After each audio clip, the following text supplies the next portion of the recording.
জলাবদ্ধতার স্থায়ী সমাধান খুঁজতে চট্টগ্রামে ছুটে গেলেন অন্তর্বর্তী সরকারের ৩ উপদেষ্টা। নগরীর বেশ কয়েকটি খাল ও নালা পরিদর্শন করেন তারা।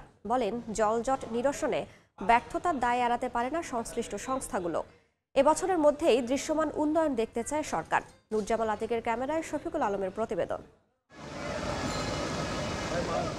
চট্টগ্রামের জলাবদ্ধতা নিরসনে ৮,৫০০ কোটি টাকার মেগা প্রকল্প নেওয়া হলেও এখনও বৃষ্টিতে তলিয়ে যায় অধিকাংশ এলাকা। ৫৭টি খালের মধ্যে এখনও ২১টি খাল খনন না করা সহ নানা জটিলতার কারণে পুরোপুরি ভোগান্তি থেকে মুক্তি পাচ্ছে না নগরবাসী।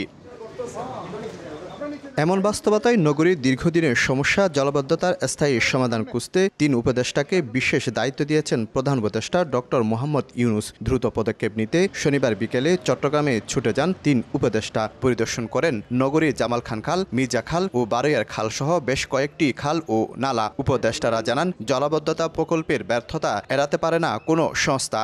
হয় নাই, এটা আরও এত বছর লাগবে, এত কিছু লাগবে, এগুলো অজুহাত কিন্তু আর শোনা হবে না।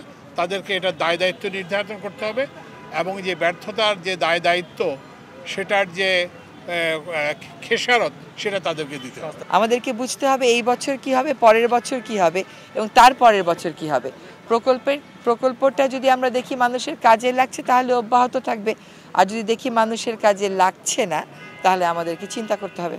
চট্টগ্রামে জলাবদ্ধতা নিরসন প্রকল্প বাস্তবায়ন করছে সিডিএ, সিটি কর্পোরেশন ও পানি উন্নয়ন বোর্ড। মূলত দায়িত্ব সিটি কর্পোরেশন হলেও কাজের বরাদ্দ খুবই কম। প্রকল্পের বরাদ্দ জটিলতা, মামলা ও ভূমি অধিগ্রহণ সহ নানা জটিলতায় বাড়ছে সময়, মিলছে না সুফল, রয়েছে লুটপাটের অভিযোগও। এই পরিত্রাণ পাইতে হলে সবার সম্মিলিত প্রচেষ্টায় আমরা পরিত্রাণ পাইতে পারি। আমাদের সুন্দর শহরটা আরো চমৎকার, আরো সুন্দর শহর হবে। আমরা সততার সাথে কাজগুলো করতে চাচ্ছি এবং একনিষ্ঠতার সাথে কাজগুলো করতে চাচ্ছি এবং সমন্বয়ের মাধ্যমে কাজটা করতে চাচ্ছি। এই জন্য সিডিএ, আমরা ওয়াসা সবাই মিলে আমরা ঐক্যবদ্ধভাবে কাজটা করতে চাই। আগামী জুনে এই প্রকল্পের কাজ শেষ হওয়ার কথা। এরই মধ্যে শেষ হয়েছে ৭৬% কাজ। শফিকুল আলম, সময় সংবাদ, চট্টগ্রাম।